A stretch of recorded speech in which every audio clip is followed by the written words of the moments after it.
बाबा साहब डॉक्टर भीमराव अंबेडकर जयंती समारोह आचार संहिता को ध्यान में रखते हुए चंद्रकांत गुप्ता व रूपा गुप्ता ने वार्ड 44 में क्षेत्रवासियों के साथ मिलकर मनाया है। आयोजित कार्यक्रम में क्षेत्रवासी जालेश्वर गुप्ता, राम कुशवाहा, श्याम, रामकिशन, आशीष, हाश एवं अन्य शामिल हुए। क्षेत्र के अंबेडकर पार्क में आयोजित कार्यक्रम में भी भाजपा के अन्य कार्यकर्ताओं के साथ चंद्रकांत गुप्ता ने भी हिस्सा लिया और साथ मिलकर क्षेत्र में आयोजित रैली में भी भाग लिया। चंद्रकांत गुप्ता के साथ भारतीय जनता पार्टी के अन्य कार्यकर्ता मनोज पाल, अमरपाल, ओमकार, अनिल तेवतिया, रोबिन मालिक, कुलदीप गोस्वामी, मनोज कश्यप भी शामिल हुए। साथ ही साथ रूपा गुप्ता एवं चंद्रकांत गुप्ता ने क्षेत्रवासियों को संदेश दिया कि जात धर्म से ऊपर उठकर देश एवं क्षेत्र के विकास में अपना अपना संपूर्ण योगदान दे। विशेष संवाददाता की रिपोर्ट।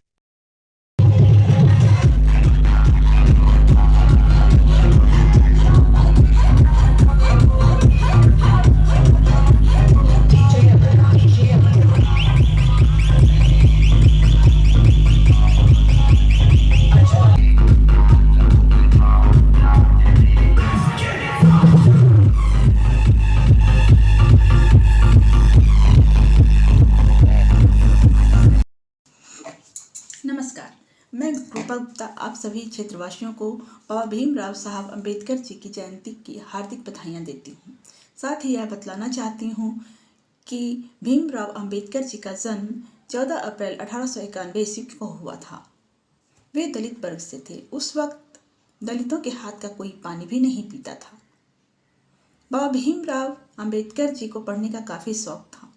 वे दलित वर्ग से 10वीं पास करने वाले पहले व्यक्ति थे। उन्होंने अपनी पढ़ाई आगे भी जारी रखी। वे 9 भाषाओं के ज्ञाता थे।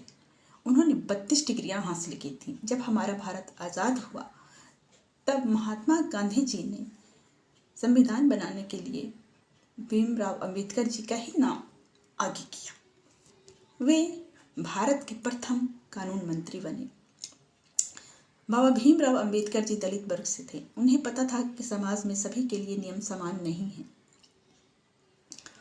उन्होंने दलित वर्ग के लिए काफ़ी आंदोलन भी किए। साथ ही सभी वर्ग के लिए समान नियम बनाए। और अंत में यह बताते हुए मैं अपनी बात समाप्त करना चाहूँगी कि बाबा भीमराव अंबेडकर जी विषम परिस्थितियों में भी नहीं घबराए, आगे बढ़ते रहे, अपनी सफलताएं हासिल की। उनके जीवन से हमें सीख लेते हुए हमें भी किसी भी परिस्थितियों में घबराना नहीं चाहिए और सफलता के लिए आगे अग्रसर रहना चाहिए। धन्यवाद। नमस्कार मित्रों, भारतीय संविधान के शिल्पकार, महान समाज सुधारक एवं भारत रत्न से सम्मानित बाबा साहेब डॉक्टर भीमराव अंबेडकर जी की जयंती पर उन्हें कोटि कोटि नमन।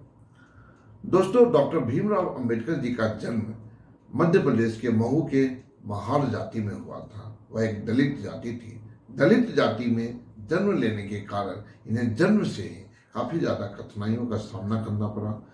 स्कूल में इन्हें कक्षा से बाहर बैठने की अनुमति थी। स्कूल में तो घड़े में पानी रहता उसे पीने की अनुमति नहीं थी इन्हें। इन सब कठिनाइयों के बावजूद इन्होंने अपनी लगन और मेहनत के बल पर 9 भाषाओं के ज्ञाता बने और 32 डिग्रियां हासिल किया। जाति न पूछो साधु की, पूछ लो उनका ज्ञान, इस दोहे को लिखने वाले संत कबीरदास यह भी एक दलित थे। अगर हम पीछे जाएं तो भगवान श्री राम जी के दरबार में जो उस सिंहासन में बैठते थे निषाद राज, वो भी दलित जाति से ही आते थे। भगवान श्री राम को जिस सबरी ने जूठे बैर खिलाए, वो सबरी भी दलित जाति से ही आती है। भगवान श्री राम को जिन्होंने गंगा सागर पार करवाया, वह केवल भी दलित जाति से ही आता है। और ये जो संपूर्ण रामायण महर्षि वाल्मीकि जी ने जो लिखा, वो महर्षि वाल्मीकि जी भी दलित जाति से ही आते हैं। दोस्तों, सनातन धर्म में कभी भी जात पात में भेदभाव नहीं किया। सनातन धर्म हमें कभी भी जाति में भेदभाव करने की अनुमति नहीं देती है। दोस्तों, श्री कृष्ण ने अर्जुन से कहा कि उन्होंने सृष्टि को 4 वर्णों में बांटा है, जिनके आधार थे गुण और उनके कर्म। वास्तव में दोस्तों, हम सबको जाति और धर्म से ऊपर उठ के अपने देश की तरक्की में योगदान देना चाहिए। हमें लोगों के गुण देखने चाहिए, हमें लोगों के चरित्र देखने चाहिए, उनके कर्म देखने चाहिए कि उनके काम कैसे हैं।